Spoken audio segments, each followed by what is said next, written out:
once again to Crazy Comics and Stories. It's me, your charming and delightful old Uncle Rat Bastard. And at the other end of the series of tubes and wires that we call the internets is Joe, Crazy Writer. How you doing today, Joe? Oh, man, I'm on lithium. And, really? You know, it has a lot of dangerous side effects. Excessive urination, seizures, suicidal thoughts, fever, confusion or hallucination, swelling of hands and feet, diarrhea or vomiting. I mean, I could just go read Deathmate if I wanted. Well, I have news about Deathmate later in the show. Oh, I better go get my vomit bag. Introduce the other guest while I go get it. Mystery guest, would you please sign in and introduce yourself to the people? Infinity Gems! Boy, that took stones. Well, hello, it is Daniel Mohr. And me, Wolfie be back. I'm here too because I like infinity power and something that likes to grow up with hands and stuff. And anything that has to do with hands, Wolfie is all about. Yes, I am. I think we're going to get into topics that Wolfie will probably, wander off for, and Dan will even go, huh? Because we were going... Let's Monday... Help Dan off first by saying that the Infinity Gems/Stones have nothing to do with Transformers. That's not true. Well, you're going to have to explain that. Till all are one, but that's nowhere. That's not until Marvel gets the license back. Well, yeah, which ain't happening. But they had it at one point, so that's like a one-step thing. That's closer than most people are to what's his face. And they were actually in the Marvel Universe, at least for one issue. Yes. Which is why it's not in the... Yeah, two of them, because they're not in the... Because as you know, I've been sloughing through Secret Wars 2, and there's a scene in there where he talks to, what's her name, Circuit Breaker, and she explains why she exists and why her desire is to destroy these robots that ruined her life, which was alluding to Transformers. But that, I think, might have been the last actual reference to them before somebody decided, although we did a good deed, did a really good thing with Shogun Warriors and Micronauts and ROM, Transformers are not going to be part of the Marvel Universe. I don't think G.I. Joe was part of the Marvel Universe either, was it? Not officially. I mean, if you play the Kevin Bacon game, there have been numerous G.I. Joe Transformer crossovers, but no, I don't think they ever had them officially in the Marvel Universe like they did. Was it issue 4? They had or 3. They had crossover with a black suited Spider-Man. Yep, they had Spider-Man and Transformers, but I only read G.I. Joe once in a blue moon, but I don't think they ever had even a reference to the Marvel Universe. Nope. Scarlet. That might have been when they decided to just keep it their own, rather than shoehorn them in, just let them be on their own. That could be. But first, I think we want to tell the people... No, First didn't publish anything with the Infinity Gems. Their big thing was it Crossroads? Yes, Crossroads was... Yeah, that was their crossover, yeah. That I still haven't read every issue of. Yeah. I tried. But, Joe, normally we record on a Monday. Yes. But we didn't. Nope. No. So Monday you said, well, let's record on Tuesday. Yes. And then Tuesday you said, let's not. Nope. So now we're recording on a Wednesday, which Dan informed me while I was driving home. I had said I was going to record with him. Oh, you're just a slut for recording, aren't you? I'm feeling cheap. How about you, Dan? Oh, yeah. Boy. I feel him as much as I possibly can. Well, especially since I completely forgot about it. Yeah. Boy. Just like I bet you'll completely forget about MSP Comic-Con 2018, May 19th and 20th coming up. Because, I know Dangerous Dan Mohr, you're going to be there, aren't you? Yes, I am. And of course, Wolfie Be Bad, he'll be there. Yes, I will be there. And I'll be there working the charity booth. And, of course, I'll be pimping for charity stuff, throughout the show. So if you got anything you just don't know what to do with, you just don't want anymore, get a hold of me somehow. But if you want to know more about the con, like advance tickets and guests and other things, go to mcbacomiccons.com. And didn't Dana's usual partner in crime get her own table this year? Yeah, I think she'll be actually set up with us, Caitlin Broski. Yeah. So kind of interesting to see what kind of fun things she does. So you'll have less help at the charity table. Yes, with more items. So that's fine. Joe might not even be able to go buy gas. Well, you don't buy gas at the fair, but you do wander around. No, you told me quite a few times you were going to get gas. No, you were going to the taco stand. I had gas. I just stepped away from the table and let her rip. Oh, okay. I'm a very considerate guy. So why? I was going to say you were considerate enough to step away. Yep. Yeah. He didn't want the items to reek of Taco Bell. So why can you not? Of course, if the good people at Taco Bell are listening to us and wish to rebut or perhaps give us some of their tasty refried bean tacos, we're more than willing to review them. Yeah. We'll take free food from anywhere, except the Cheesecake Factory, because fuck them. Cory? What? Cory? What? Aren't you supposed to be saying something? I don't know what. I don't know, but you keep trying to say something and we keep talking over you, and I like it. Yeah, I want to know why we couldn't. No, you can't talk. Joe owes me an explanation. I do.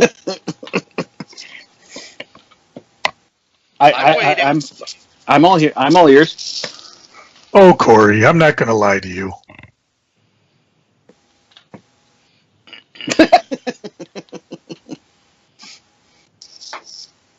No, it was Monday I had a hangnail. Tuesday I was at my aunt's funeral. She passed away at the age of 70, which is in some ways sad because I think she was like it was kind of more of a celebration rather than a sad affair. I mean, you're sad she's gone, and so my cousins were in town, and afterwards, we just kind of. Well, we were supposed to get together, but nobody called me. So I was sitting at home wondering what was going on. I could have been podcasting, but no.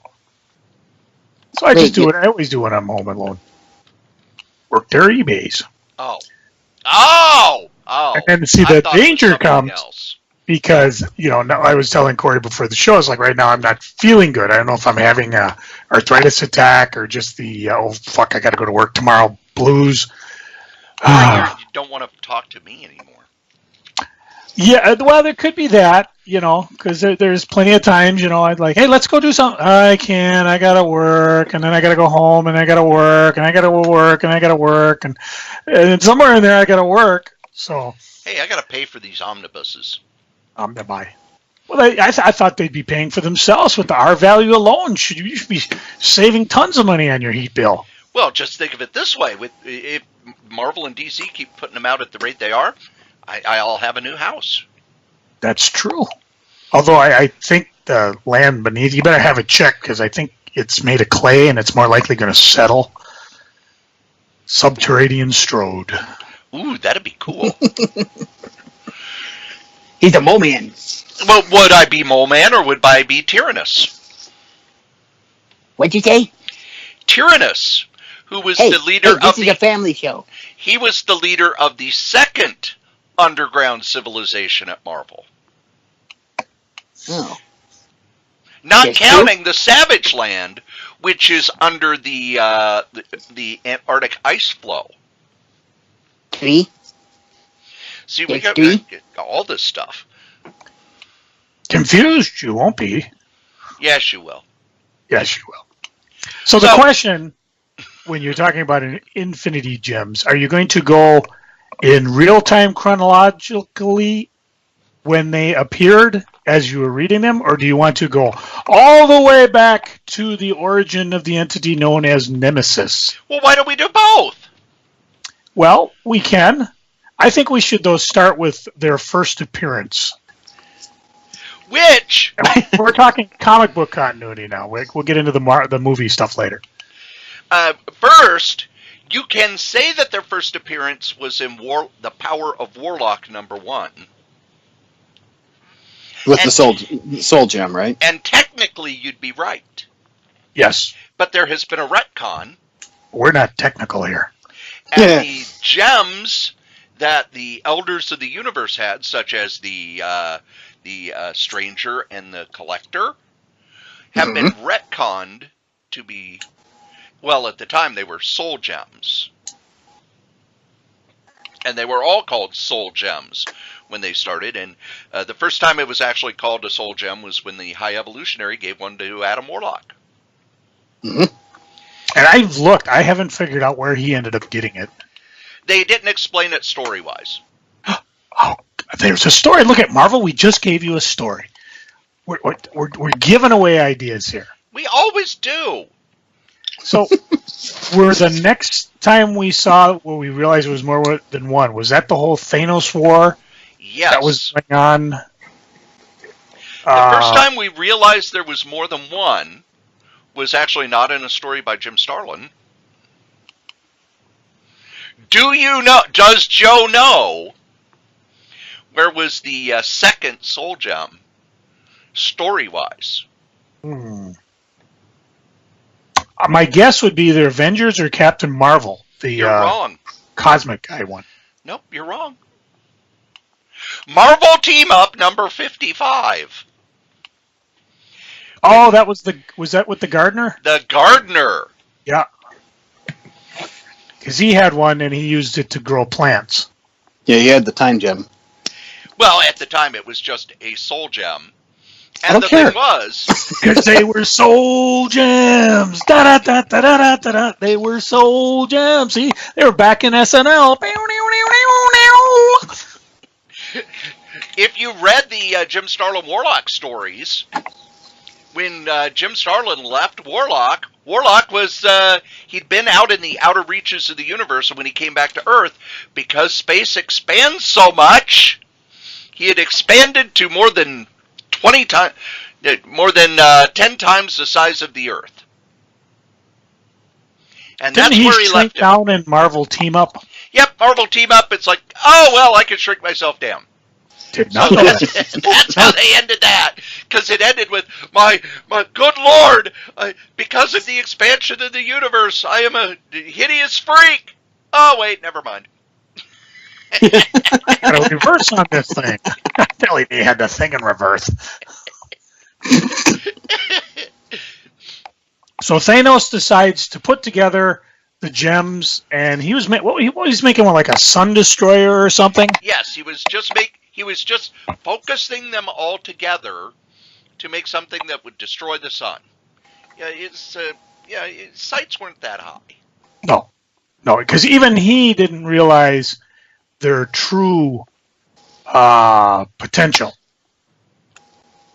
And it's kind of weird too, because like you're talking about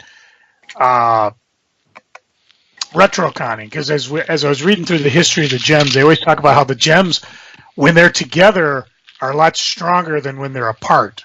And this is like the first time they all six appeared together, but Thanos didn't even notice that they were stronger. He just was using them to make a big-ass gun. And they didn't even differentiate the different gems. Nope. And when did they appear next? Not for a long time. They just kind of disappeared. Yep, after Starlin left Marvel, no one played with them or used them in any way. So story-wise, they all just kind of wandered back to the Elders of the Universe somehow. As you do. Mostly because nobody played with Starlin's toys after he left. Well, I would have done it. They ended up killing Thanos, so he was gone. He was off the table, and Adam Warlock was dead. He was off the table, and nobody. You'd think somebody in the Avengers would have thought, hey, maybe we should take these gem things and put them out safely, since Thanos went crazy trying to make a big gun with it. And the only time they really ever touched on Warlock was in Marvel 2-in-1, where her tried to resurrect him. She was able to bring back the body, but there was no soul because the soul was in the soul gem. So she let. And what did we do with the body? Yeah, buried it again. Back in the grave. So somewhere there's a second Adam Warlock body. I'm assuming it was alive. So unless it just eventually died and she took the life out of it and buried it again. I'd have to reread it. That wasn't my my reading of it. My reading is they just put it back and walked away. But I don't have a copy of that sitting around. So, but one of the weird things about it, and Steve Englehart has talked about this, when he started the Silver Surfer series in the late '80s, he wanted Thanos to be the main villain. And when he put in for approval, Editor-in-Chief Tom DeFalco said, and I quote, "Who? What?" And when they said, "Oh, it's from this and this and this," they said, "No, you can't use him. He's dead. Let's just leave him dead." So instead, he did a story where the Elders of the Universe and the Soul Gems were involved in a huge plot in the Silver Surfer. And I don't remember the details of the plot other than at the end they all went into a black hole and then the Silver Surfer chased the gems. Well, what they were doing, they got the gems together. They were putting it into a device. Again, apparently the gems, you just can't put them in a Tupperware bowl. You have to have a device. And they used it to absorb the energy of Galactus and send it to a barren planet, giving it life. The Silver Surfer interfered, destroyed the machines. Gems were lost in the black hole. As punishment, Galactus absorbed the Elders of the Universe. And that ended up working out very bad because... he got indigestion. Big time. I mean, worse than when he tried to absorb the Dire Wraith's black hole sun that Rom tricked him into getting there. The first time he got indigestion when he absorbed the planet Pop-Up. Yep. Yes. Second time, I think, was a big galactic Twinkie that Captain Universe Aunt May gave him. Sorry, that was a dream. No. It all stories happen. Just ask the one who we don't talk to by name. No, we can talk to him by name, can't we? Yeah, we can. We're not Marvel or DC. No, we said in the story that it was a dream. Alan Moore, by the way. Peter Parker said in the story that it was a dream. And he needed to quit eating those baked snacks from the gas station. Now, apparently...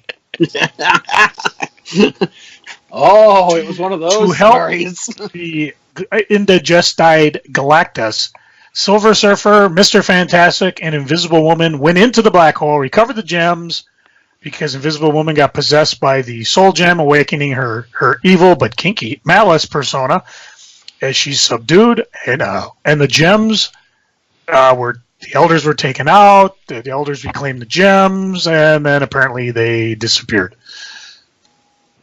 And that was still during the Silver Surfer run. Yes. But when Jim Starlin came back to Marvel, he immediately brought back Thanos. His first issue of Silver Surfer, Thanos is back. And in one of the weirder plot twists that I still don't much care for, Silver Surfer had no idea who Thanos was. Well, was he trapped on Earth at the time? Yes, where the Avengers had fought him, and Captain Marvel had fought him, and he'd been into Iron Man fought him, Spider-Man, everybody fought Thanos. Well, if he knew who Thanos was, somebody would have cut him out ahead and go, "Hey, he never met Thanos," and we didn't really see Silver Surfer like just sitting in the Avengers lobby, reading through their computer. So I'll give him that one. But back then, we weren't getting an alien invasion every 2 months like we get now. Silver Surfer would have known about it. Anyway. I don't know. So Jim Starlin brought Thanos back and started a quest. And this, to my if my memory serves me, is when the gems all got different powers. They were no longer called soul gems. They were called infinity gems. One was a power gem, and one was a time gem, and one was a soul gem, etc., etc., etc. Because what happened was... No, go ahead. I was going to say, in Thanos' quest for the comic, he actually says that nobody knew what they really were, and they were called infinity gems. Yeah, he was looking into the infinity well. Yeah. Which that's where he realized what they were. And...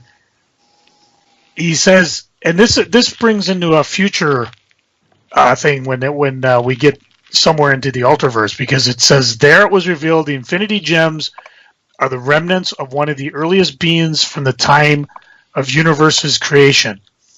And it split itself into 6 different fragments for unknown reason. Each gem became associated with a particular power. And those are, of course, space, time, mind, soul, reality. What am I missing? 2, 3, 4, 5, 6. Power. Power, mind. Power. Yes, that was the other one I missed. Yep. So, and Which one was for plant growing? Time. that would have probably been the time gem, because the gardener thought it was he thought it was he didn't realize he was using time to make the plants grow. He was stupid. So you got much. during the Infinity Gauntlet was interesting, and I've talked about this in past podcasts, because at the time I had Hot Comics going, and of course for me Thanos reappearing in Silver Surfer was really big. So Thanos got together, he manipulated Silver Surfer onto a world where he knew Silver Surfer's powers would not work. And it's kind of a wonderful bureaucracy tale, because, and I went through it at Podcast Pass, where Silver Surfer had to pay the fine for docking in the world. While he didn't have money, he didn't have his powers, therefore he was sent to prison because he docked unannounced and unauthorized and couldn't pay the fine. And eventually he gets off the world by committing another crime and being tossed off the world. As soon as he's off the world, he's got his power back. But in the meantime, and then he takes off to Earth. In the meantime, Thanos gets the gems together in the what was the name of the series? Thanos Quest. Yeah. Yep. And Which, I remember when it came out, nobody cared. yeah, we couldn't give it away at Shinder's. I mean, it was, because comics were what, $1 or something, and this was like $3. Well, it was a prestige format book. But nobody cared. And after reading this, I was like, hey, wait a minute. Thanos is now the most powerful living being in the Marvel Universe. And I was telling, especially people who read Silver Surfer, I said, guys, you really got to pay attention to this. Whatever. Well, once the Infinity Gauntlet was announced, and people realized it was starting in Silver Surfer, now everybody wanted it, and they were looking for it, and they couldn't find it. As a matter of fact, while you do this, I'm going to go dig out my Infinity Gauntlet Omnibuy, which is now currently buried under other graphic novels. And How dare you? What do you? I read it already. This was my homework. No, when Thanos Quest came out, Jim Starlin was also working over at... He had finished up working at DC. Here is my 3D BB.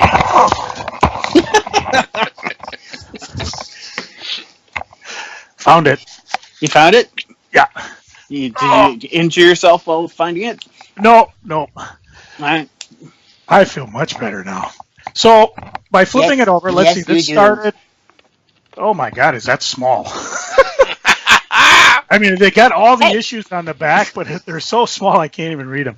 So Silver Surfer 34 to 38 was round 1, and then you got the Thanos Quest, and then they put in issue 40 there, but I think it really starts banging up again 44 to 60, because that's when the Silver Surfer first goes to try to confront Thanos. He fails. He runs across Warlock, who ends up getting resurrected in the Soul Gem. Oh, no, I'm sorry. I'm jumping ahead. Silver Surfer gets drawn into the Soul Gem, and that awakens Adam Warlock to where he's like, okay, well, now we got to deal with this. Another storyline that happens is at the same time, Silver Surfer discovers he is been tampered with from Galactus. which, pisses him off. So he goes to confront Galactus. Yeah, let's not deal with Thanos, since Thanos could pretty much at this time do anything anywhere he wanted. And I think Thanos was wanting to pick a fight because he let Silver Surfer get to Earth, and that's where you pick up from Silver Surfer 50 into Infinity Gauntlet, the actual miniseries. Now, the fun thing about the Infinity Gauntlet is you don't have to necessarily read all the crossover issues to enjoy the story. Matter of fact, as I read the Infinity Gauntlet omnibus, they just do, you read the Silver Surfer, the Thanos quest, and then go into Infinity Gauntlet 1 through 6, and you don't have to read any of the other crossovers. They're in the book, but they don't drop them where they normally would occur because they're just kind of, there. And I read the crossovers, and after a while, I just kind of, I don't think I need to read the crossovers. I mean, they add to the story, but if you were just to go pick up a copy of Infinity Gauntlet, or if you luck out and can find an Infinity Gauntlet omnibus, you just have to read what we talked about there. Mm-hmm. And did they, I don't recall, was there a reason there was a gauntlet? Was there an actual gauntlet that Thanos went to get, or did he just make one? Or no, this is the thing that I with everything that's happening, I always find it funny because the gauntlet was nothing. It was one of the gloves he always wore. He just put the gems on it, and so it became the Infinity Gauntlet. It wasn't anything special. It was what he always wore. He just put the gems on it. He blinged out his fist. That's all he did. Yeah, I'm looking here. Dynamo City, that was the name of the city that Silver Surfer got trapped in from 41 to 43. So you don't necessarily have to pick those up. In between the same time is about this time when Thanos discovers that Death is kind of pissed at him because of what he did. Because Thanos is no longer, working a slave of Death. He's actually above her, and he didn't want this. But you're right. I'm looking here, and I'm trying to find the gauntlet, and there really isn't one as he's gathering these gems. It's almost like he has them in his pocket. Okay. And he was keeping them in a pouch left over from when he bought a bottle of Crown Royal. Kind of like how, nerds do with their dice. Okay, there it is. Page, it's in Silver Surfer. Oops, where'd it go? Silver Surfer 44. The first time we see him where he's got his gauntlet, and he's got these green gems on there. They're not even different colors yet. They're sparkling like crazy because now he possesses the heart of a universe. And I'm still trying to, basically, yeah, you're right, Dan. Drax and Silver Surfer go against Thanos, and it's basically, it's about as much of a challenge as you playing with an ant. Oh yeah, ant's going to defeat me. I don't think so. And then there's a few panels where, as he's discussing the gems, he's taunting both Drax and Silver Surfer. Because I hold the power, the Infinity Gems within my grasp. I will be a master of time as he flips them through time. I'm the master of space as he flips them across the universe, and he appears anywhere, anytime. I'm the master of the soul as he turns Drax against Silver Surfer. I am the master of the mind, where he allows Silver Surfer to link with everybody in the Marvel Universe briefly. I am the master of reality as he does the obligatory, let's warp your bodies out of all sorts of different shapes and sizes. And I'm the master of power as he's now huge and he's crushing them the way you would crush a Twinkie. Should have eaten before this.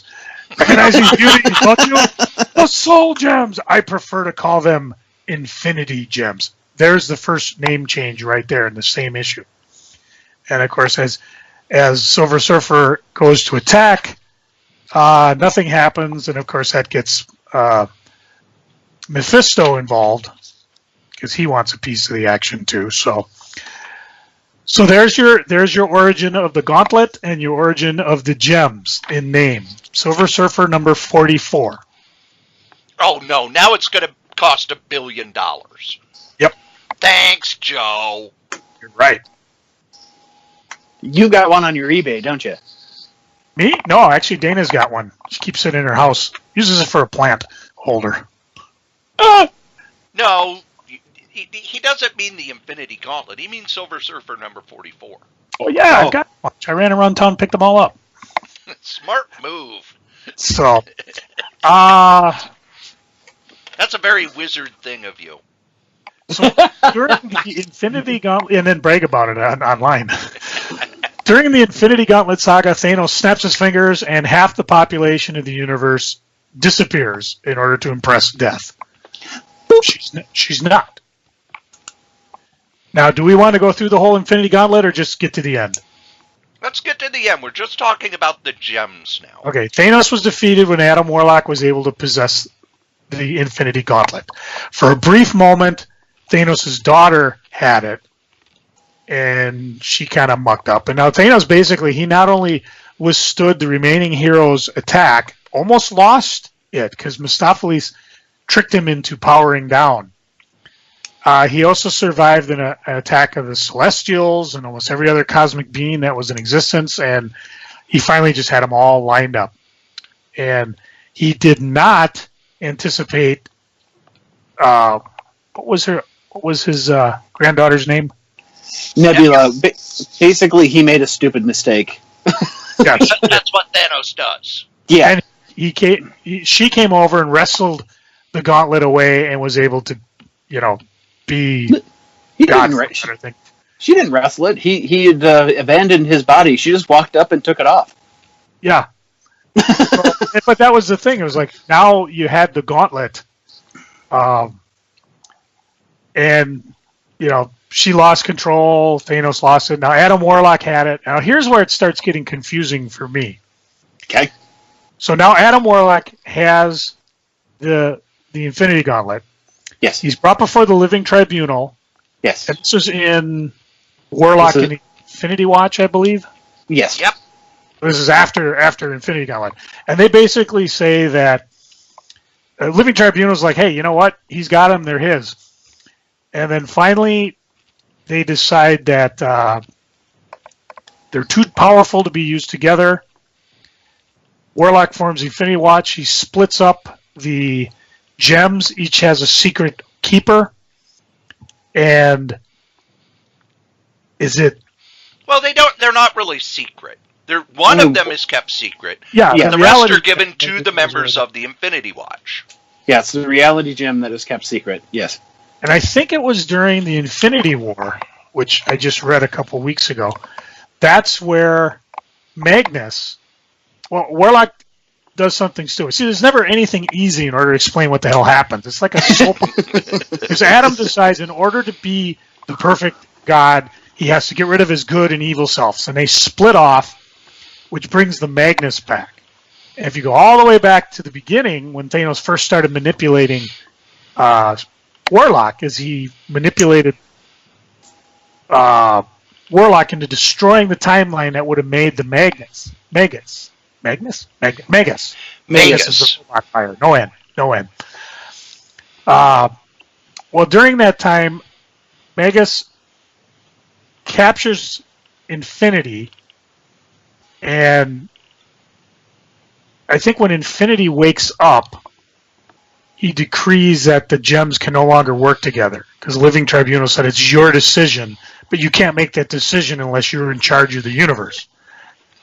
And I think in Infinity Watch he made that decision, and then they got them together, and nothing happened because of this decree. And then when Eternity was woke up briefly, he said, let them work. They worked. They were able to defeat Magus. And then he came back and said, okay, they don't work anymore. And this is what I always find confusing, because as we keep going on, you'll find times when people are getting the gems together, but they're not necessarily becoming the supreme being. They've got the powers. The gems still work. You got the soul gem, you control the mind. You got the time gem, you're a time traveler, control time. But you can't work them together where, like with Thanos had them, you think it happens. It's just you can do whatever you want. Thanos was a little more controlled, but the danger of somebody having these gems and being uncontrolled is you could think, and boom, it would happen. You wouldn't even realize you destroyed the universe.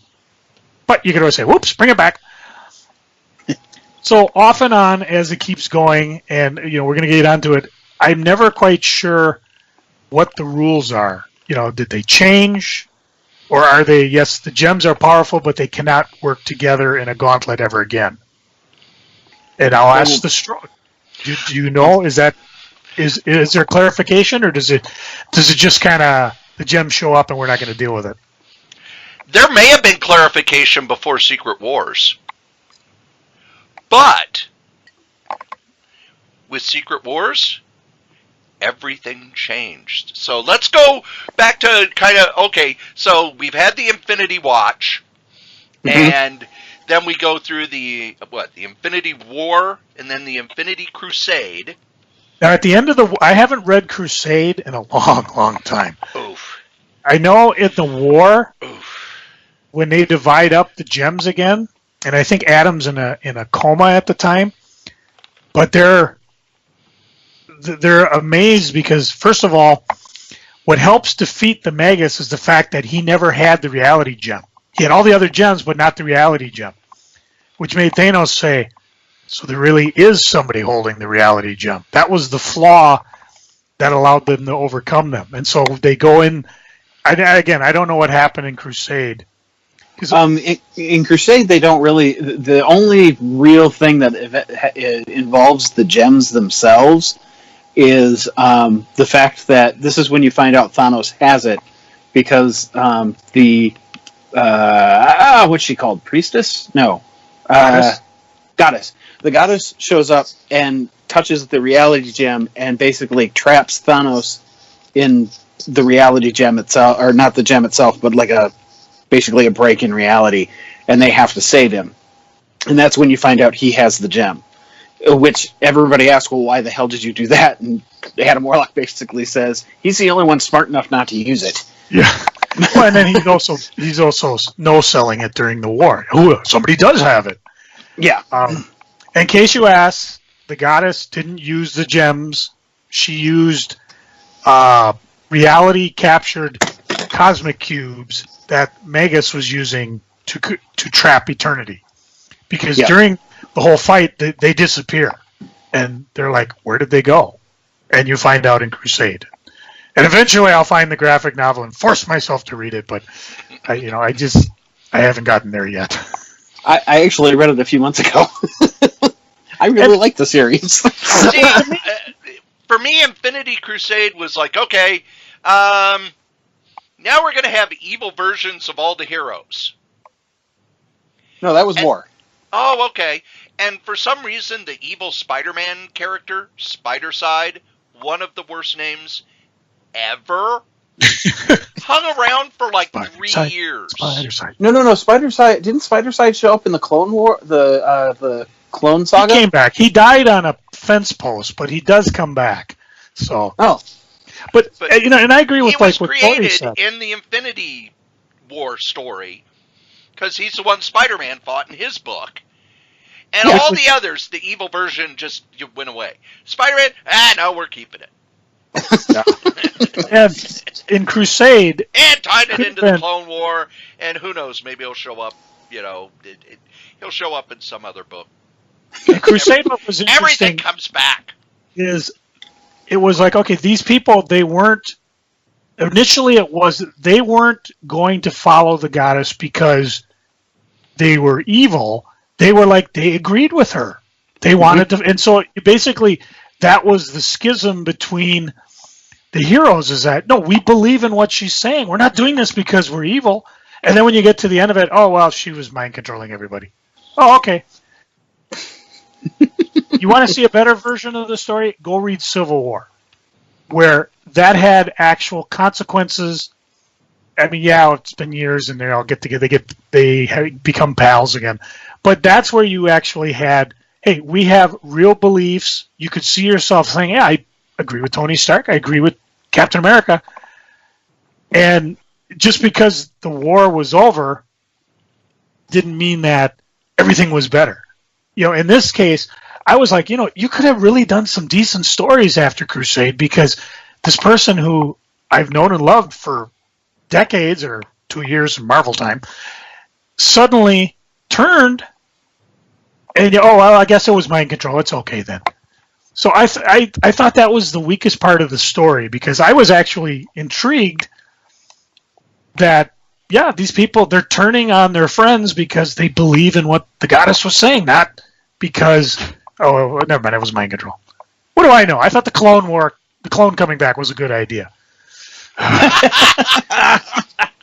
Cory remembers. I said, if they do this right, this could be interesting. Well, see, they also were doing the whole religion versus science thing in that one, too, because all the people that follow the goddess, of course, are religious. Yeah. Except they never mentioned it before. We had no idea Sue Storm was religious. Well, we didn't know Ben Grimm was Jewish until much later, but, there you go. Well, no. If you read and you knew Ben Grimm was Jewish. Maybe not practicing. He used a lot of Yiddish. We're getting too distracted by the goddess. She's doing it to us even now. Damn it. But Joe, what happened? Here's the part of the Infinity Gems I don't know much, if anything, about. 1994, when Marvel bought Malibu. Malibu. By Malibu. What happened with the Infinity Gems? Because by this point, Jim Starlin was like, "Yeah, I've had it." Yep. Well, here's the origin of the Nemesis. Infinity Gems. And this goes back to what I alluded to at the beginning of the podcast. There was an entity known as Nemesis, and they kind of referred to it when Thanos was looking into the Infinity Well. And it was once believed that the Infinity Gems were a humanoid sentient form, and at some stage, the Nemesis got tired of its existence, willed itself, and shattered in what was thought to be 6 gems. Each gem possessed a special gift that would eventually be passed on to its host.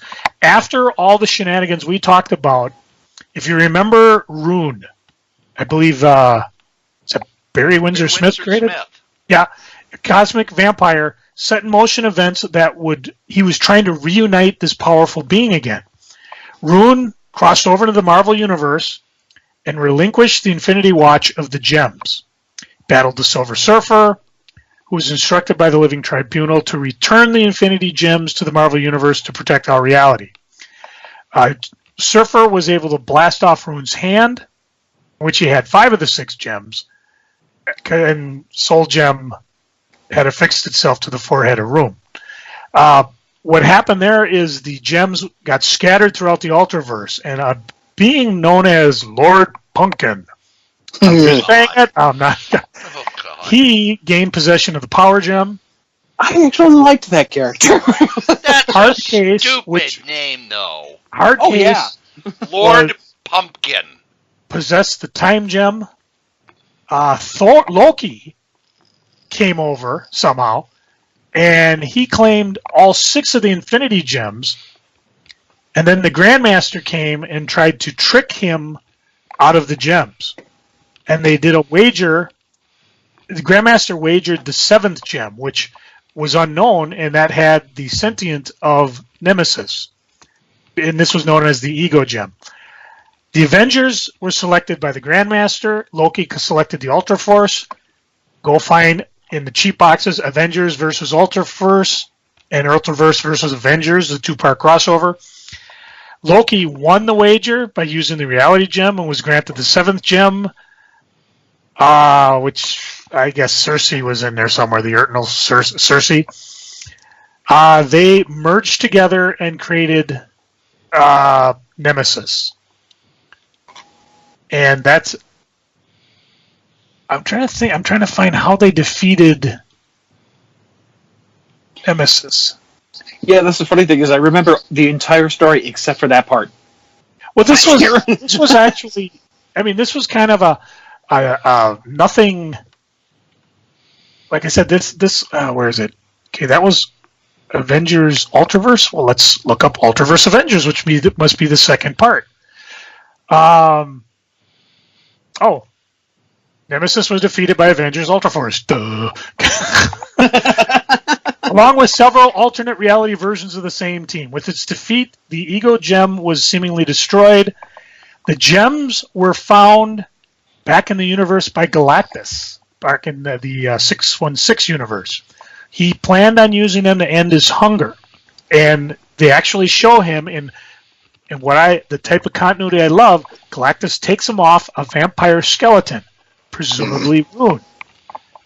He retrieves him through an interdimensional portal. And this was all during the Thanos series, which I believe all that Galactus did was he released a parasite called Hunger. Yep. And the Hunger gets defeated. The gems are scattered throughout the universe, except for the Soul Gem, which Thanos gave back to Warlock. So that's kind of the detour where you go into the Ultraverse. Again, this is $1 million idea I give out, but you're gonna keep bringing these damn gems together. Bring the Ego Gem back. Let's deal with it. And they have done that actually, because although in the regular universe we have yet to see or hear of Ego, in Superhero Squad show and I think Avengers Assemble. Yep. They actually get reassembled, and one of them gets reassembled as a big ass sword. The other one it gets reassembled as the character. So they do talk about the different gems in other media, but they don't. They have yet to do that in the regular one. And whatever. And then they also have, if you go into the Super Squad universe, there's the pink universe, which is the Rhythm Gem, and the red universe in the Lego Marvel universe, because they have a red Lego, is the Build Stone. So that's how you build things to build weapons. But those don't count because they're not in the regular Marvel universe. And they don't even refer to them anymore. So thanks for listening for the last 10 minutes. Well, no, in the regular Marvel universe, they were around, and what happened was we found out in the miniseries The Illuminati that the Illuminati split up the gems, and each character, Reed Richards and Professor X, had a gem that they were to watch over. And of course, as everything else in the Illuminati, it didn't work out all that well.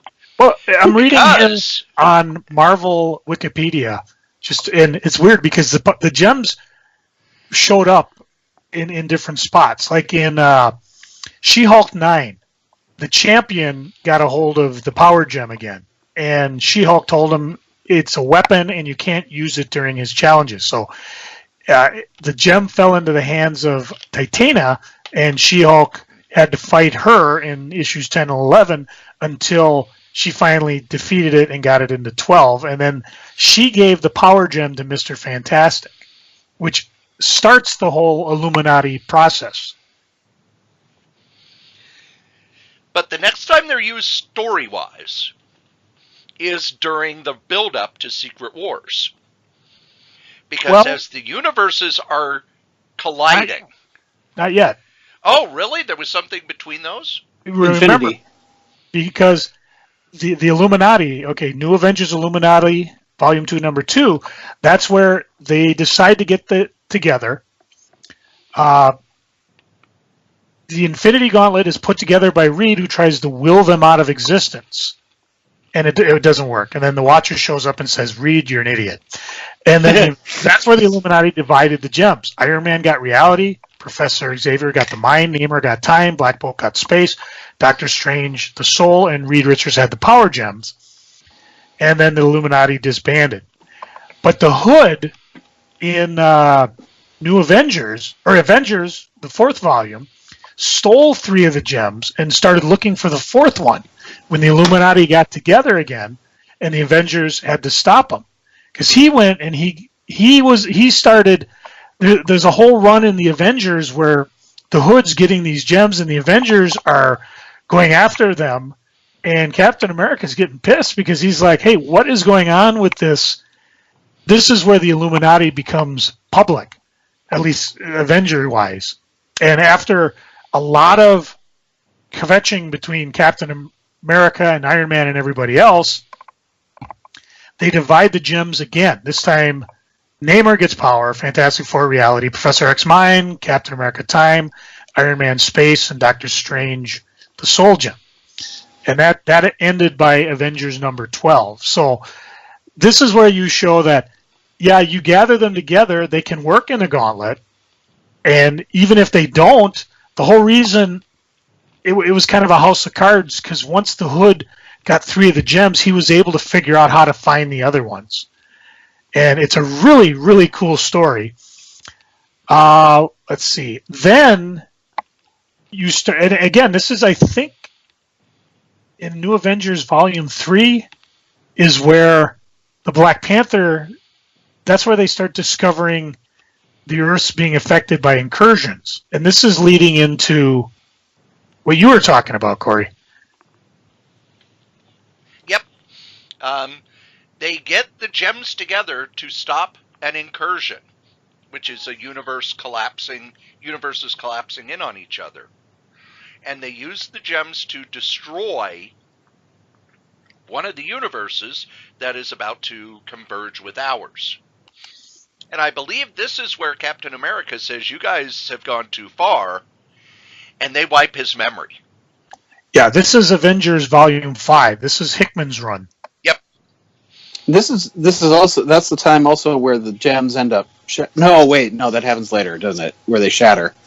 Yes. Yeah. So,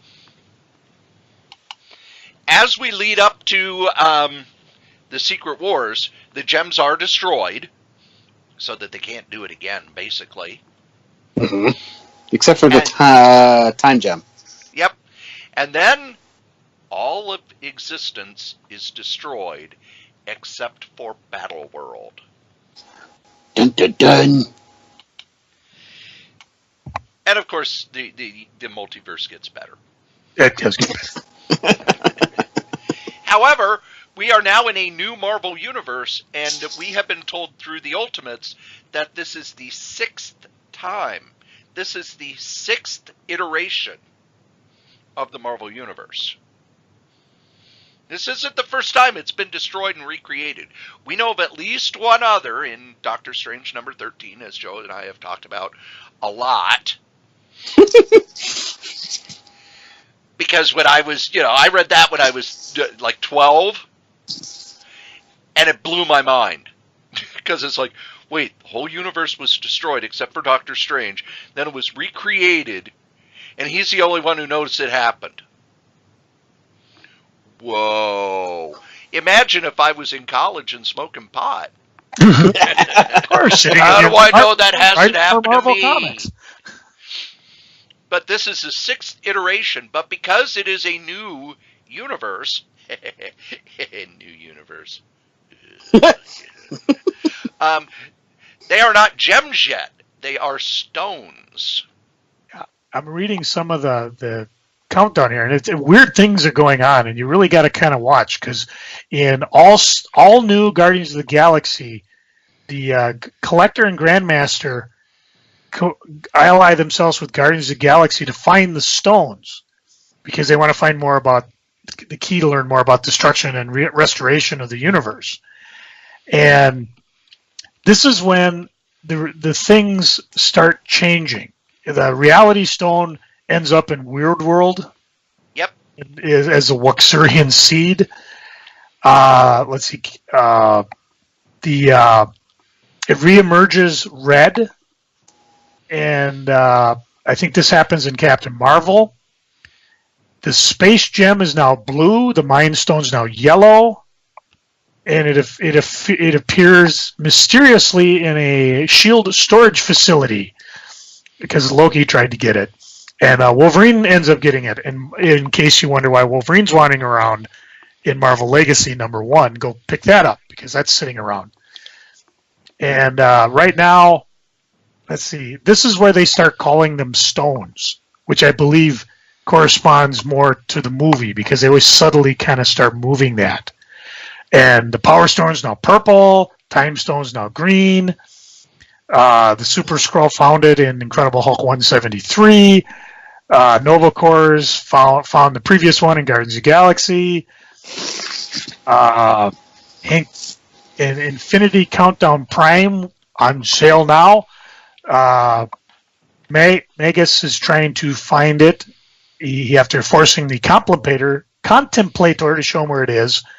And apparently Ultron and Hank Pym ambushed him and killed him so he couldn't claim the gem for himself. So basically, the stones are now in play. And if you're not paying attention to the, what's it called, Infinity Countdown? Yep. Yes. You probably should be. Because... and it's leading into a big summer story. Not an event, not a crossover. A story. That was just announced, like 3-4 days ago. To the point where I don't even remember what it's called, but it's basically coming after the Infinity Countdown.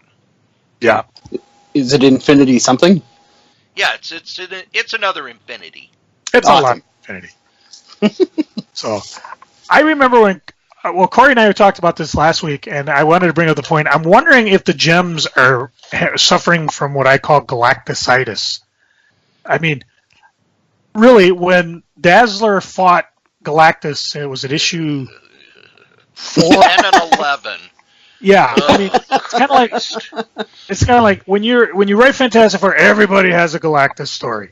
And I'm beginning to think Infinity Gems are turning into that, where it's like, oh, well, let's write an Infinity story using the gems/stones.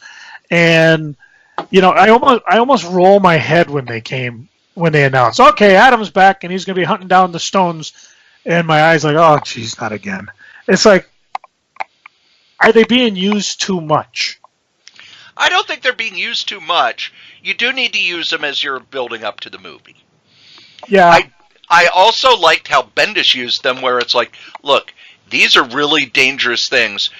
We need to watch over them, because every time we don't watch over them, shit goes sideways.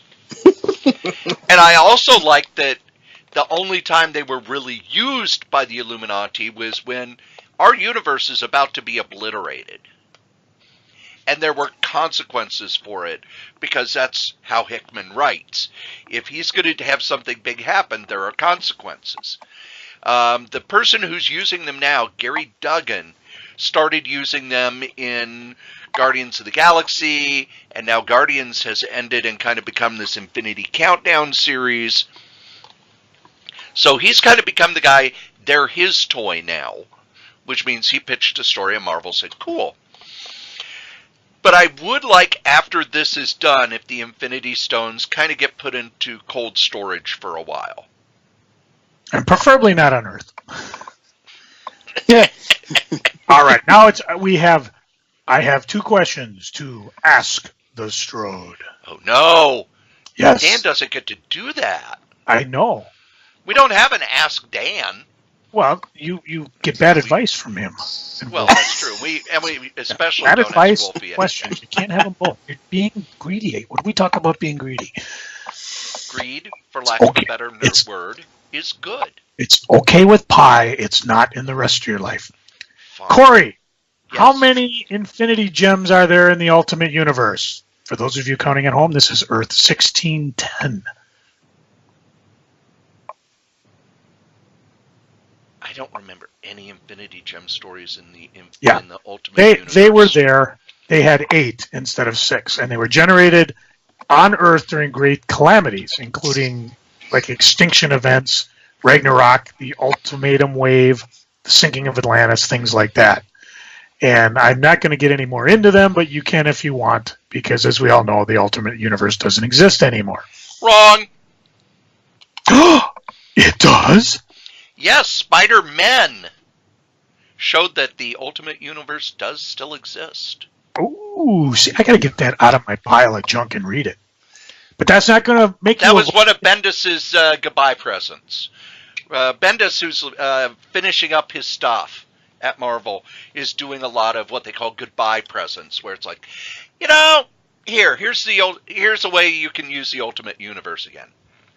He's putting the toys back in the box, which I think is a cool thing to do. It's like, okay, I played with all the Marvel's toys. Now I'm going to just put them back in the box so that somebody else can use them.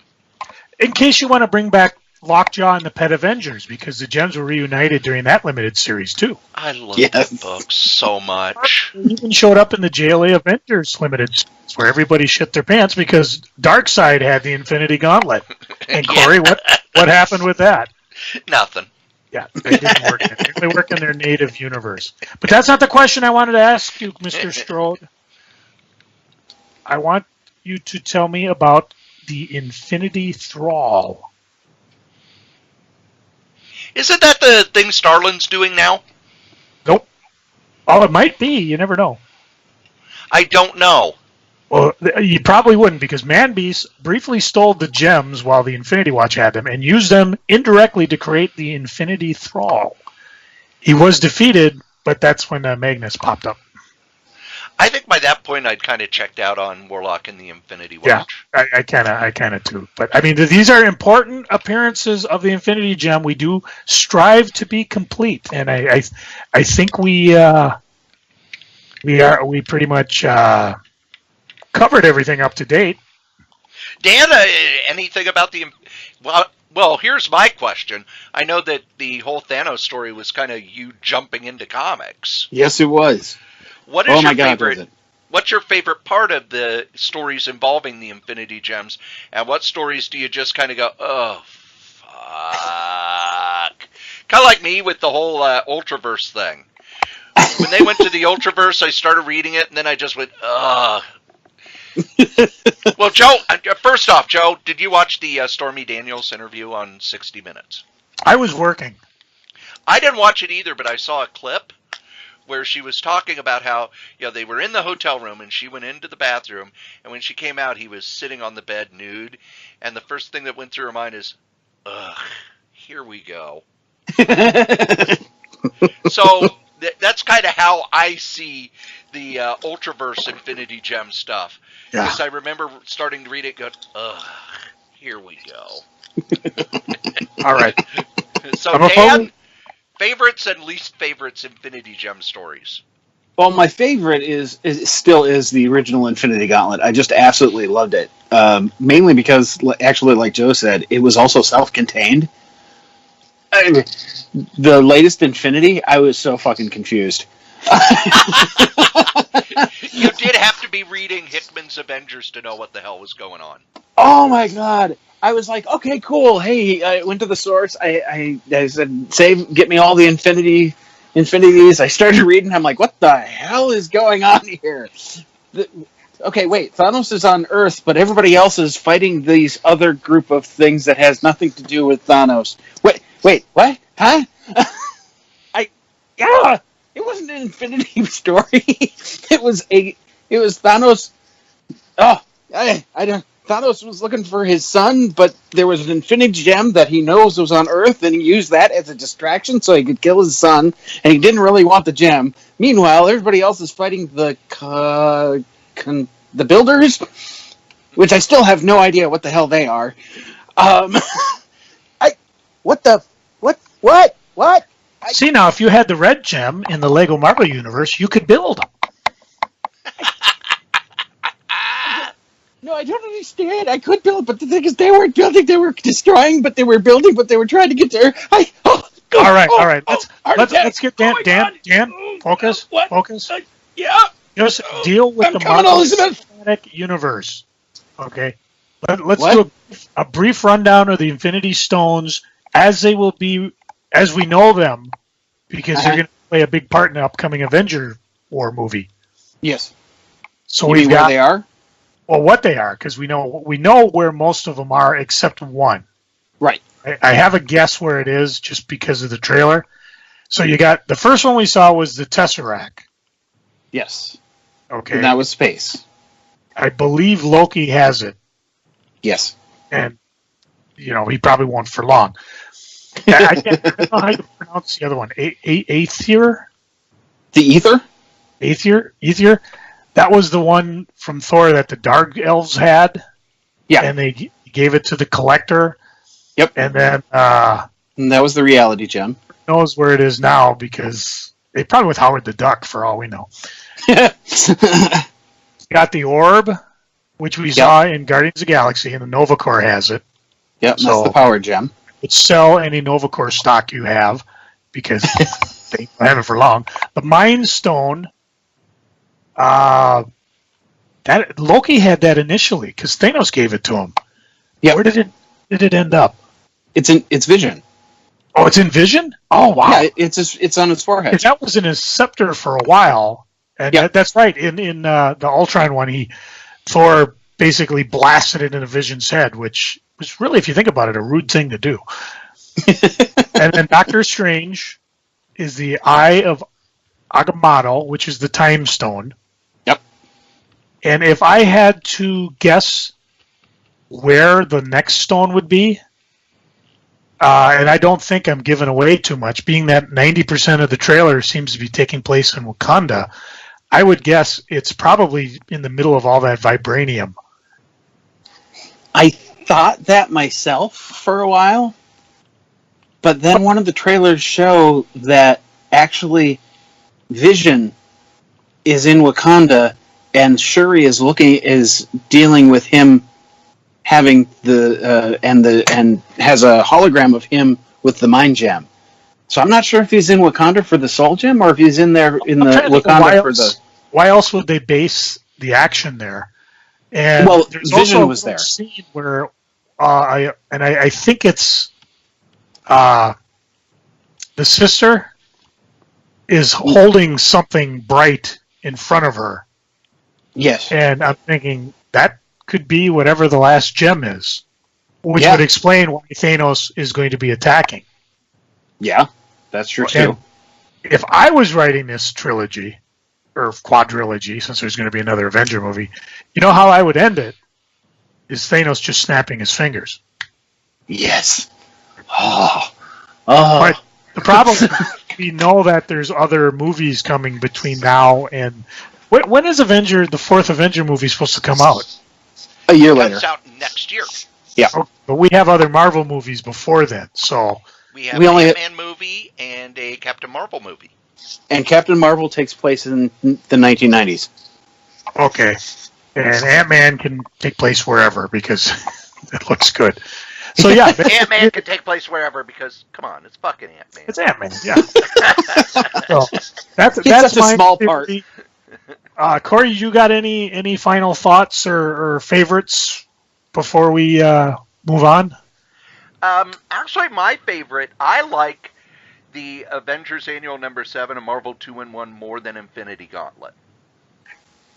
And it's because it So doesn't... you better have a damn good reason. Well, the main thing is that Infinity Gauntlet is, once again, Earth is the center of the whole entire universe.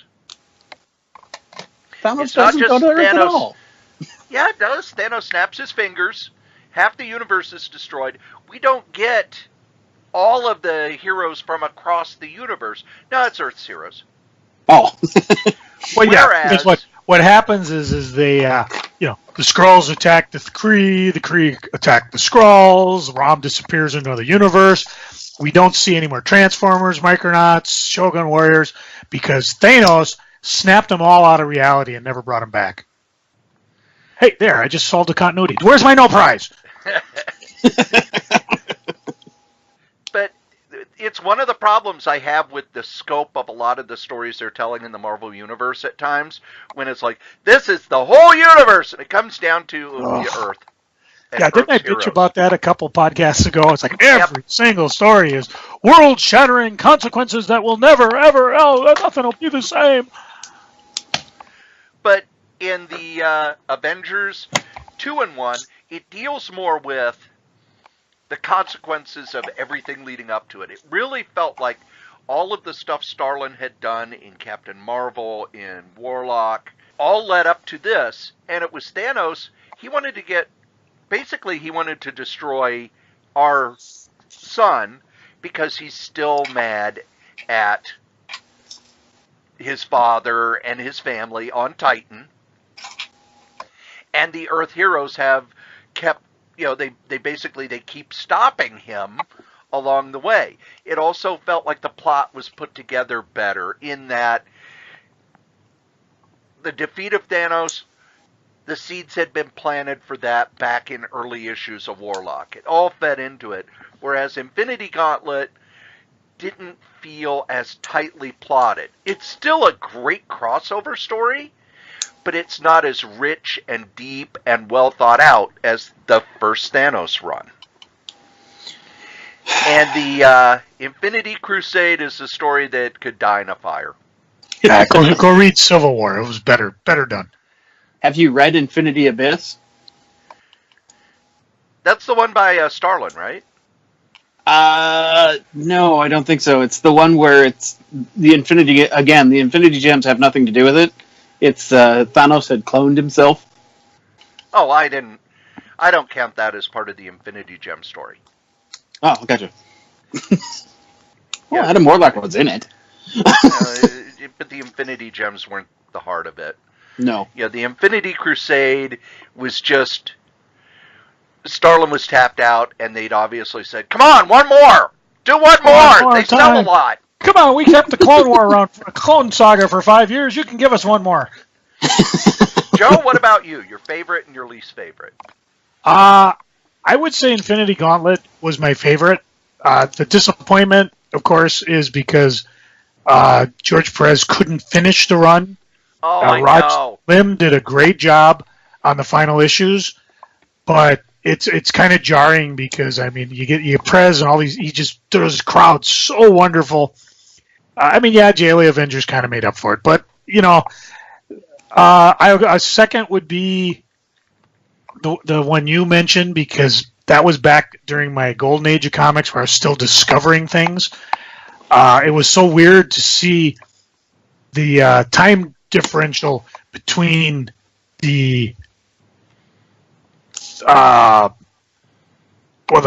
current Warlock being killed by the one from the past.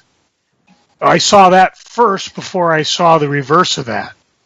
Oh, okay. So it was interesting to see that. I think it would have been just mind-boggling if you had read the original Warlock run and then saw this play out. Yes, it was. The way it did. But the Warlock was laying there on the ground. I'm reading it, and the first thing I'm thinking is, "Oh shit!" And oh shit! Much as there was the Avengers Ultron movie, and of course, one of the things they didn't put in it was the, rendering of the wall and Thor coming and saying, "Ultron, I would have words with thee." And with the upcoming war, if they don't have Spider-Man save the day at least once, I could see where maybe Thanos or his thralls have all the heroes lined up, and then Spider-Man saves the day by just tossing himself into the machine and blowing it up. Which is probably one of the best saves in comics ever. It's probably why I just love Spider-Man as a character. Because he had no way of freeing the Avengers, so I'll just use myself. But yeah, if you haven't read that run, you can pick it up. I think it's definitely in the Warlock book because I just got it back it's in the Warlock trade paperback. Got it back from my daughter, my oldest daughter, to give to my youngest daughter so she can read it. She didn't want to read it, and I said, "No, I think you can read this. It's not going to give away a lot in Avengers War movie, but it'll give you a little something to know on. A little something. Little something, yeah." Well, who doesn't have any Infinity Gems? And has to do things the old-fashioned way. These guys, our sponsors. That's right, here at the Solitaire Rose Radio Network, we have ads, and our first sponsor is me. That's right, your charming and delightful old Uncle Rat Bastard. I have my first book out with Dangerous Dan Mohr. It's the first 100 strips of our online web strip, Worldwide News, the story of the lowest rated cable news network. And you can get yourself a copy with commentary, with all sorts of extras, with signatures and everything. Just email Dan over at lordshadowflame@gmail.com. Our top sponsor, who's been with us since day one, is DreamHost. DreamHost.com. You need yourself a website, and DreamHost.com is the #1 web host in the whole known universe. Just head over to DreamHost.com, put in the code KRAYZ, KRAYZ, get $20 off your first year. How can you beat that? Our other sponsor is Graze, GRAZE.com. Healthy snacks for a healthy lifestyle. Just head over to Graze, put in the code CORYS 3R5P. Your first and fifth box are free. You can get them weekly. You can get them bi-weekly. You can get them monthly. You just order a whole bunch of them. It's great stuff to keep you away from the vending machine at work. Now, if you would like to leave a comment for any of the podcasts that we do, we'd love those. Go ahead and email us at solitairerosenetwork@gmail.com, or you can call 952-856-0519. Operators are standing by. Okay, it's just a place that we'll record your calls, but we'll play them on the air. We'll answer your questions. We love getting feedback. Tell us what you think. Ask a question. Suggest a topic. Be a guest. Send us your stuff. SolitaireRoseNetwork@gmail.com. If you would like to advertise on any of the Solitaire Rose radio shows, you can. Just email us at SolitaireRoseNetwork@gmail.com. Subject advertising. Thanks. And now that we've talked about the sponsors, Joe, I've turned the plugs for the other podcasts I do into a drop so that I could just say it's right here. The Solitaire Rose Radio Network has all sorts of podcasts. We've got Scrabbling Across the West with Dave Caffell and his lovely bride, Stephanie. They travel across the country playing musical gigs, and at night they sit down to play Scrabble and talk about their day at scrabbling.solitairerose.com. There's Novelcast over at novels.solitairerose.com, where I take the novels that I've written and turn them into audio podcasts. Currently, we are doing a novel called Do the Job, which is a murder mystery set in the world of 1980s professional wrestling.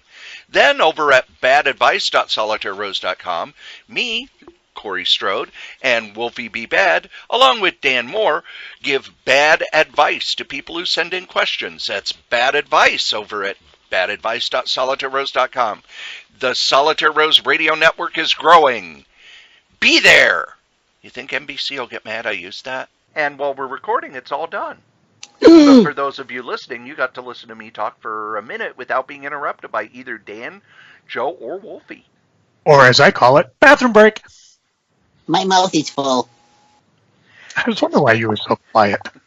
And now Joe's favorite part of the show, how Wolfie got his mouth full. No. Oh. Joe, what's going on the eBays? Well, I'm having a moment of repricing. So I'm just going through, and if something's a little high priced, I'm kind of lowering the price a little just to get a few sales. And I'm putting new things up, and things are moving pretty good. I'll show you. Let's take a look at the last. Let's see. We'll roll the dice. Last six things. And if you remember any of it too, because the first one is Avenger Phoenix Warsong graphic novel, which I never read.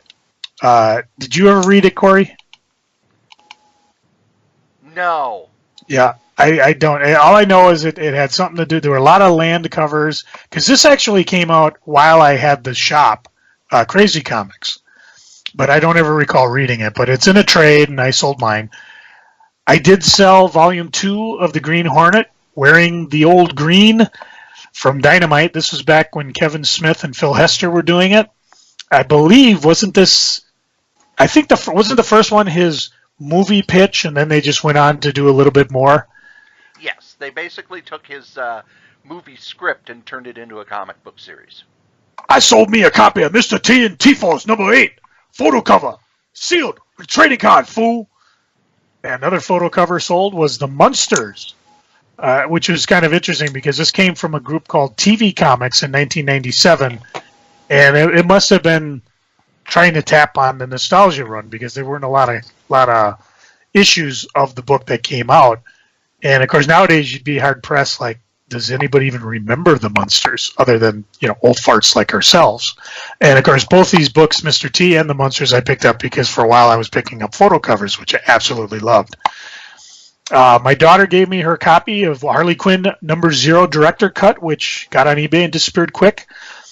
And for the third week in a row, I've sold a copy of Shazam, that run from 1970s. And I wonder if there's renewed interest in this series because of the upcoming movie. We all know the I think it was a number 28 that had the first Silver Age appearance of Black Adam is through the roof. So if you need a quick $200-300 and you got a mint copy, eBay it as fast as you can. I had a couple and they were gone. This one I sold Shazam number 26, and I was only in very good shape. I had it priced fairly low to go, but I just recently dug out the rest of my Shazam run, and although the 28s are gone, and I'll double check to make sure that number is correct, I do have the other ones, and I'm not selling the number 1, though. Do you know why, Cory? Because it's autographed by C.C. Beck. You're right, and I've told that story in past podcasts, which gives you a reason to go back, because as you know, not only does Cory not put past podcasts behind a paywall, they're all there for you to pick and choose and to go back. And, I wish we had the time to, yes, in podcast number 322, we talked about Joe selling his copies of Shazam number 28, but we don't. But you do, because you can download them for free. And you can also go look at what I've got on eBay, either through the site or just go to look up my eBay name, Crazy, K-R-A-Y-Z. And if you see something, like I say every week, and you listen to the show, let me know. I'll cut you a deal, give it to you for free. Maybe I'll include a copy of Worldwide News like I did for my previous subscriber that we talked about last podcast. We got all sorts of continuity within this podcast. Okay, wait. I want to say Shazam! Oh yeah! I don't know how Dan sleeps at night. In a different room, locked. Ambien. Clarifying. Well, and now we get to my favorite part of the show, where Wolfie finds out that was just an electric toothbrush. No! You know what? I'm fine with that. The bristles kind of tickled. It's freaking a geeking. Joe, what are you freaking on? I read a news. By the way, I'm going to run to the restroom real quick. So you entertain the people. Okay, let's see how many body noises I can make.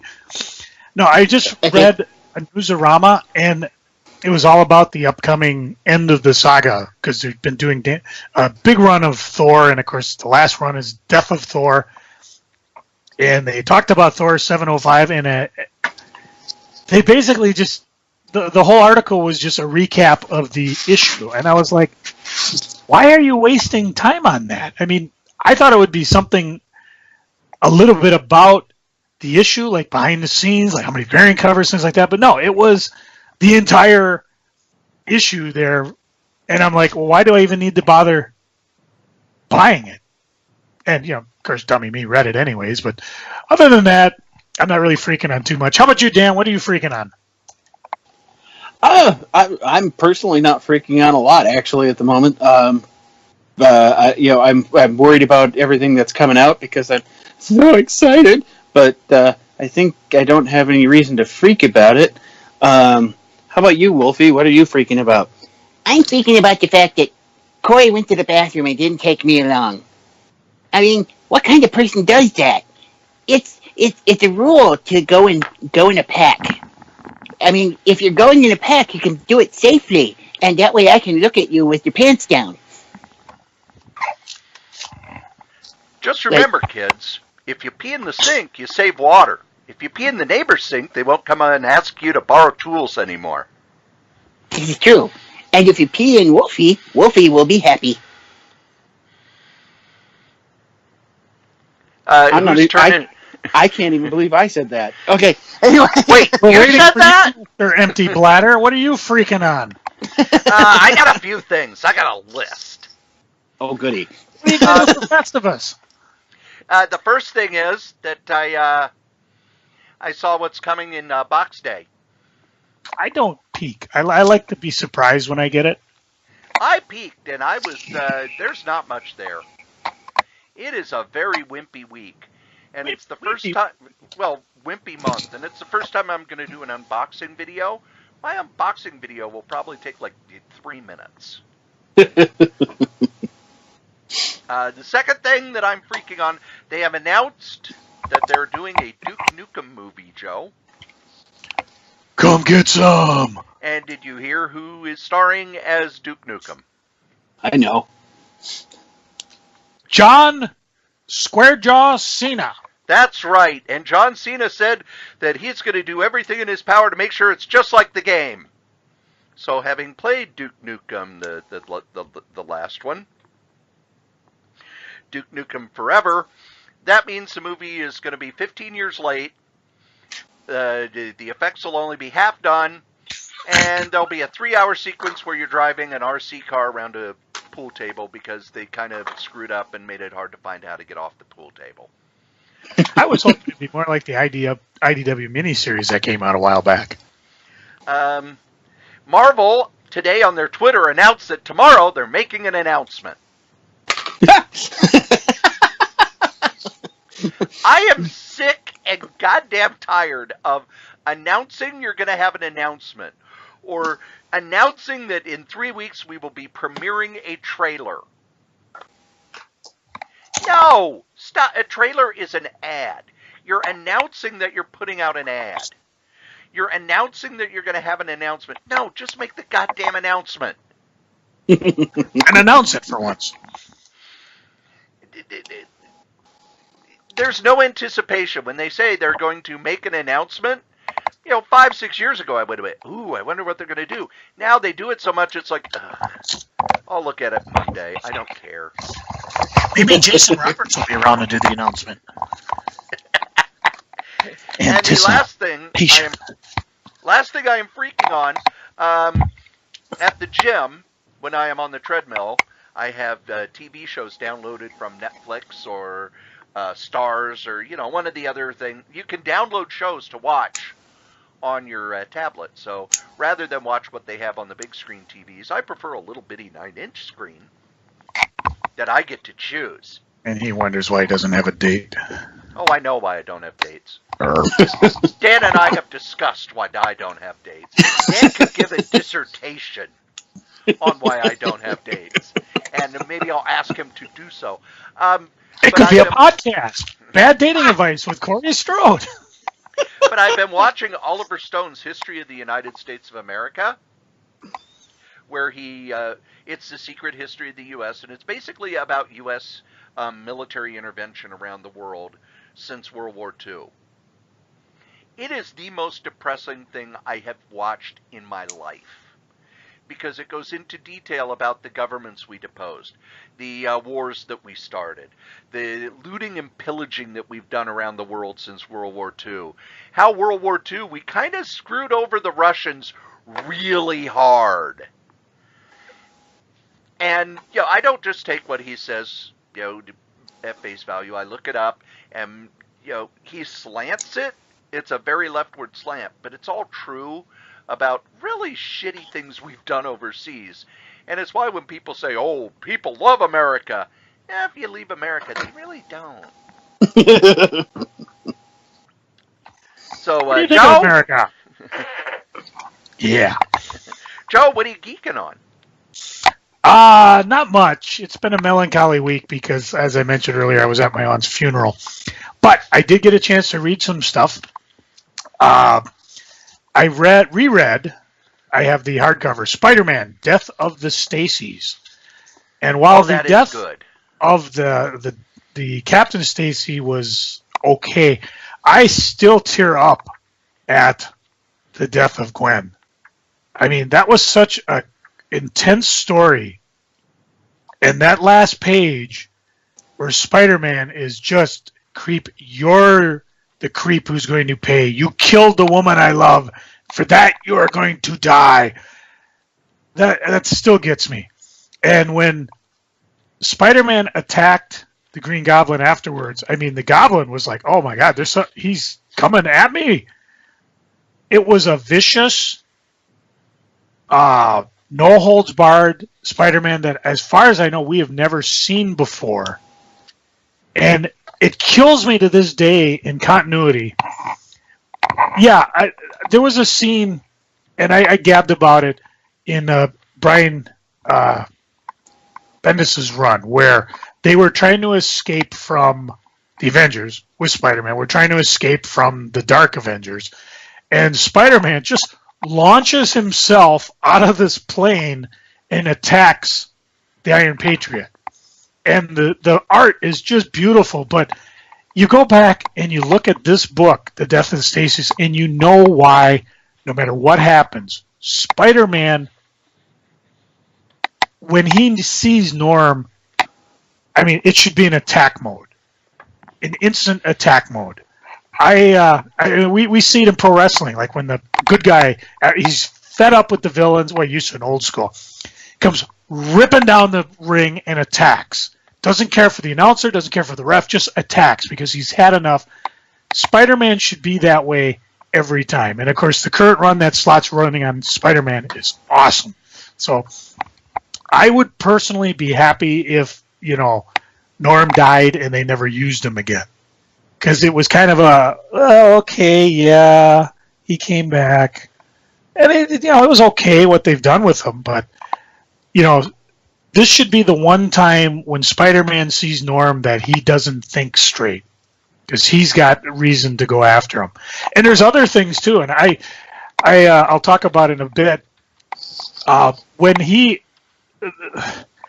There should be other people that are putting this together. There's no reason why Captain America shouldn't realize, hey, when you're dealing with Norm, there's going to be something wrong with Spider-Man. I cannot believe that nobody has gone back and put, oh my God, Peter Parker was with Gwen Stacy all those years ago and Norm killed her.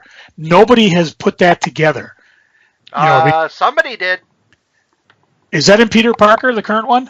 No. Amazing Spider-Man. Oh, well, the current one? Uh-huh. See? That's what they need to do, because that in the whole run of Avengers, it was cool that Spider-Man was there, but nobody put two and two together. And I'm shocked because, that seems to me that they know everything else, but they didn't. So shocked that I went to Earth 1 for a while. There were 2 hardcovers, and I'm going to look quickly because I don't know if there are any other ones. J. Michael Straczynski and Shane Davis did a couple of hardcovers, Earth 1, where they were kind of re-envisioning for the umpteenth time Superman. And I think they've only done...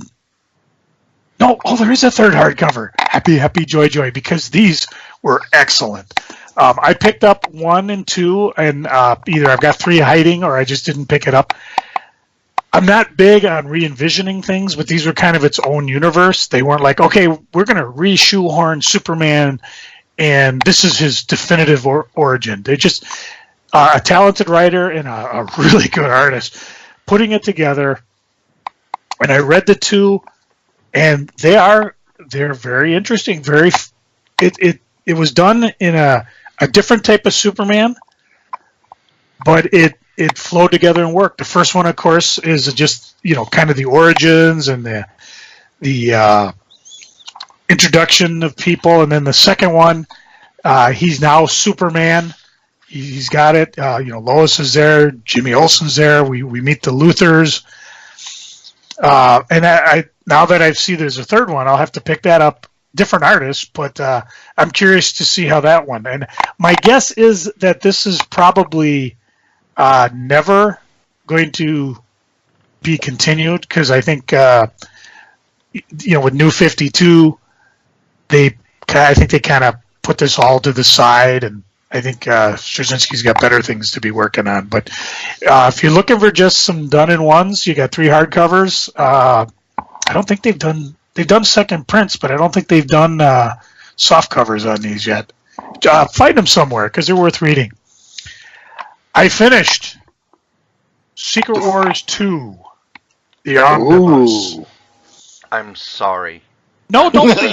so Don't be. sorry. There are some really good parts on it, and the story sink or swim depending on the creative team. To this day, the John Byrne FF ones are really good. I mean, they're fun to read. They deal with a continuity glitch that, if you read Secret Wars, you'd be like, hey, wait a minute, I thought Doom was dead. And Byrne does what Byrne's able to do. A few other guys weave together continuity where it all made sense. And, of course, John Byrne's art was good. The most chilling aspect of it was the New Mutants right before, I think, Secret Wars 9, because the Beyonder went nuts. He basically killed the New Mutants. And I'm like, is this a code-approved book? This is really dark. And, of course, it was during, help me with the last name, Bill Sienkiewicz? Yep. His run. Wow, you got it right. I got it right. See, I can learn old tricks. Whoop, I didn't know that was there. I'll teach you some new tricks. The one thing about the book is that the omnibus is almost too big. Because I swear there's times where I'm opening it up to read and I'm worried the binding's going to crack and fall apart. And this is an expensive book, so I don't want to be doing that. The whole thing is, as a story, did it work? And even the little, they included the parts in the Fantastic Four where they decided, well, the Beyonder isn't really a super being. He's a failed cosmic cube. He's not that tough. And I'm like, okay, you basically went from a being that Eternity himself allowed himself to be locked into a gun that Mephisto was working to, he was just a failed cosmic cube. Which I've kind of moped away to. Yeah, this was just the universe's way to dealing with the Beyonder because he really didn't die. He just went to another universe. I compare that to how they dealt with another world-shattering, universe-shattering entity called Korvac, because I dug out the old Avengers Korvac saga. And this is what? This was late 70s? And Mr. Prez is back on the artwork. Another storyline that just slowly built up. And I believe Shooter had his hands on this one too, didn't he? Yes. And Shooter's first major Avengers storyline. And this is actually pretty good. I mean, the art was fun. It was a good tie together. I'm trying to find the issues here because I didn't actually put them on the book. But you're talking... like Avengers 167, and it bopped through various books as as wont to do back there. They had like a one-page fight or one-issue fight where they had to fight Ultron. But I can't help but think. I know Korvac came back when I was reading the Avengers Academy, but you got both these characters out there. Marvel, here's your next fight: Korvac versus the Beyonder. No universe will survive. So, but I don't know. I kind of like those cosmic stories because really we've been talking pretty heavy this whole thing between Infinity Gauntlet, Beyonder, and Cory. If you're up to it, I could give you the Secret Wars 2 if you want to read it. It might be once we finish the Hands of Kung Fu. That might be a fun series in review. Okay. Is it, again, like I said, some of it's really bad, but there's a few issues that I still can't get that New Mutants out of my mind. It's just amazing. At the end of the issues, they were all dead. They got better. Yep, I do remember that. Dan, what are you geeking on? I am geeking on. I actually went out and got all of the new Lego sets for the Infinity War movie. There's 6 of them. Go figure. Each one has a gem in it. And one of them has a gauntlet. So, all night, as we've been talking, I've been looking and playing with the little Lego Infinity Gauntlet that I have because it's just so awesome.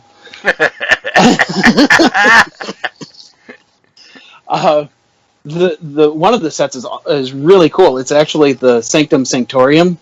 Ooh. Yeah, it's a 3-story building that opens up like a dollhouse, like one of the old dollhouses. One side is Doctor Strange's sanctum, and the other side is a pizzeria with an apartment above it, which has a bunch of stuff from Peter Parker. So it's obviously like a Spider-Man apartment. I don't know if that happens in the movie, but we'll find out. But I like that idea because they were both Ditko characters. Oh, yeah, that's true. So I have in Lego form, I've got the Infinity Gauntlet, and I've got the entire Black Order, and Thanos himself, and a bunch of the characters. And the movie itself is coming out. I've been waiting so long. Oh yeah. Oh yeah. Ever since he first showed up at the end of Avengers, I've been going, when's the movie? When's the movie? I want to see the movie. And they moved the movie up a week for you. I know. I was going to say I was having so much of a problem because I didn't think I'd be able to see it opening weekend, and then they moved it. They moved it up to screw Joe and I. Yeah. I don't care about you two. I just care about me seeing it. Well, that's your problem. I can't.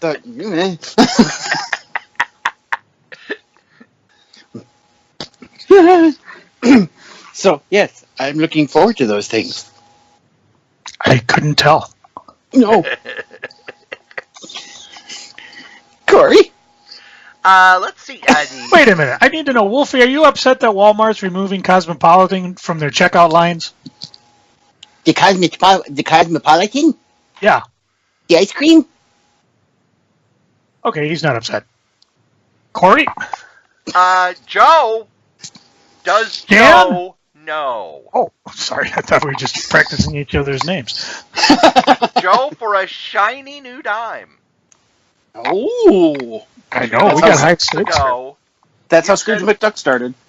2 weeks ago, you said there was no way Deathmate would return. Get my barf bucket. Deathmate has returned. How?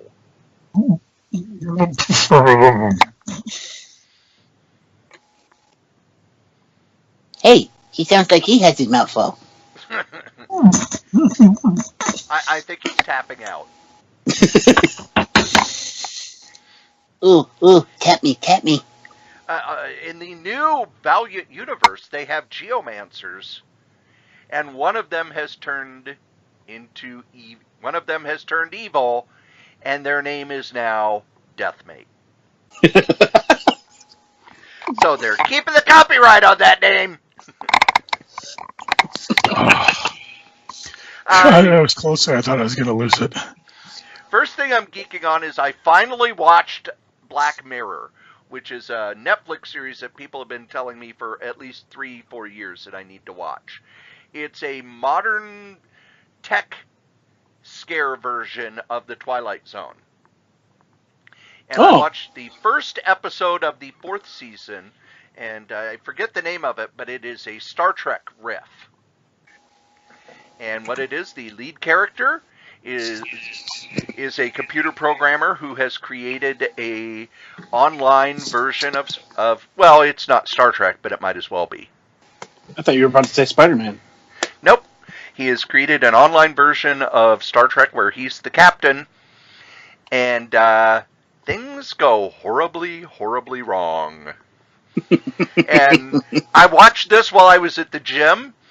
And, I'm on the treadmill for an hour. This is an 86, 87 minute episode. It's like, okay, I guess I'm on the treadmill for another 25 minutes.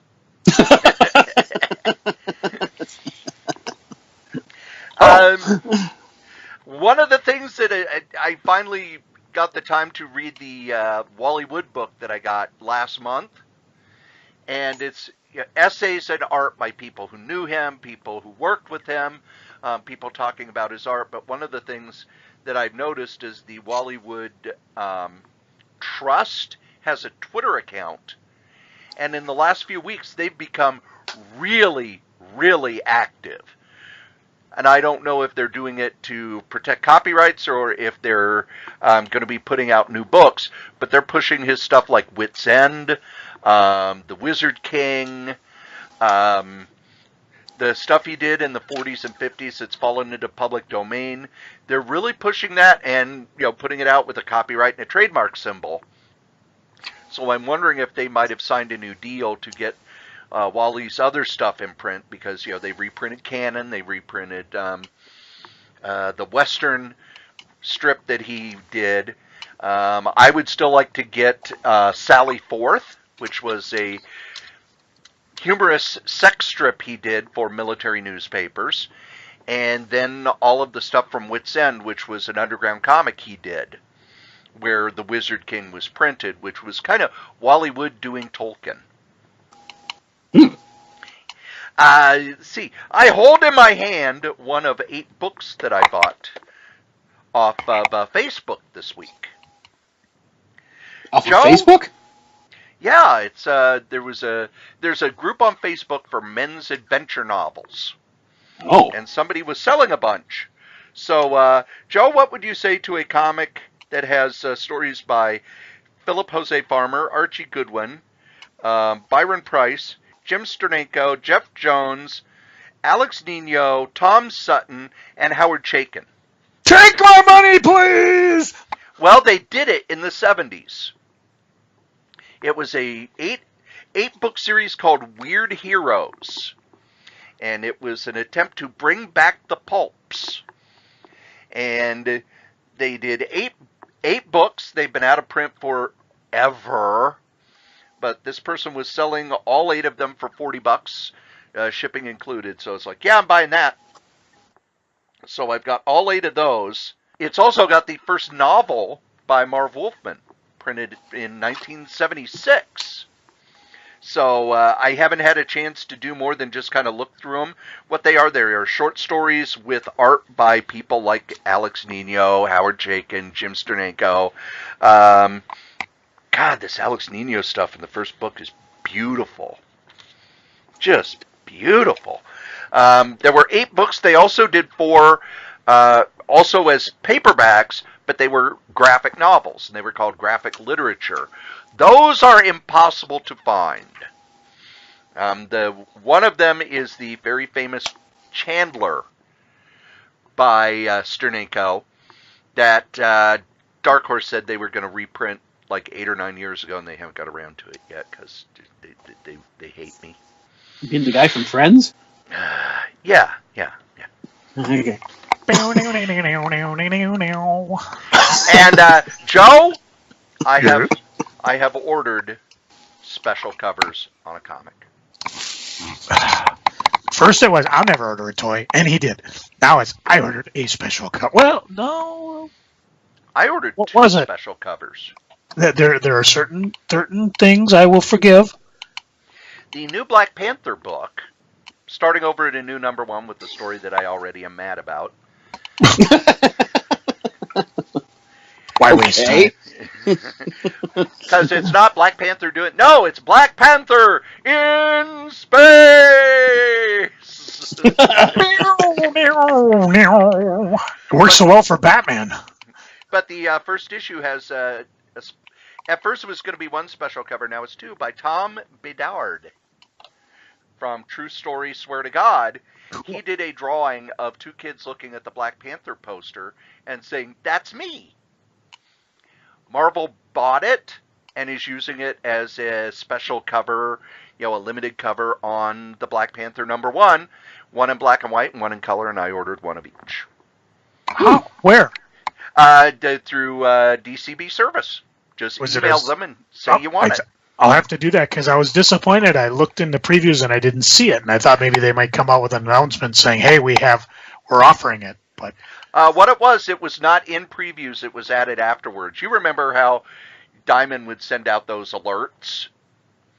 So it has not been in a previews yet. It's just available in those reorder and I thought things. Usually they come and they'll say, "Hey, we're doing this, we're doing that," but maybe they don't anymore. Or maybe it's going to be in the next previews. I don't care. I ordered it. I just emailed them and said, "Are you guys getting this? Because I want one of each." Without knowing what I hate to bother him. I just emailed him and told him I wanted that hardcover Kirby book from Titan, even though I didn't order it the month it came out. I don't think they mind. Sure, we'll take your money. Okay, We like good. your It's money. good. Somebody will. So I'll take your money. you'll take everything. Yes, I will. It's like being married without the benefits. Oh no, there's benefits. Well, believe it or not, kids, you've listened to us blather on about Infinity Gems for over an hour and a half. And if you had the time gem, you could go back and do it again. If you had the reality gem, you could get rid of us. If you had the mind gem, you could have us talk about what you want us to talk about. If you had the soul gem, you'd have the soul gem. You have the soul gem. I agree with all of those, but they don't need the time gem. They can just hit reverse or rewind or whatever. Quiet. That's damn clever of you. Quiet. Sorry. Hold on, let me say it properly. Shut up. Chili cook-off. And if you guys want, Dan could tell the story of why it's a bad idea for me to date. But otherwise, We don't have the time. Like its own podcast. the comic we like the least, we still like better than the comic you like the most. Joe? Want to throw it to Dan and Wolfie and then back to me? I suppose. Dan? Yes. Jeez. Yeah? What? That's All why right, I final never thought. throw it to Dan. Yeah, No. never throw. Okay, Wolfie. He's never ready. Yes. I'm awesome, and I'm so excited, and ooh, I've got the soul man. Okay, Joe? Yesterday I saw an ad that said radio for sale, $1, volume stuck on full. And I thought, I can't turn that down. Hit my music.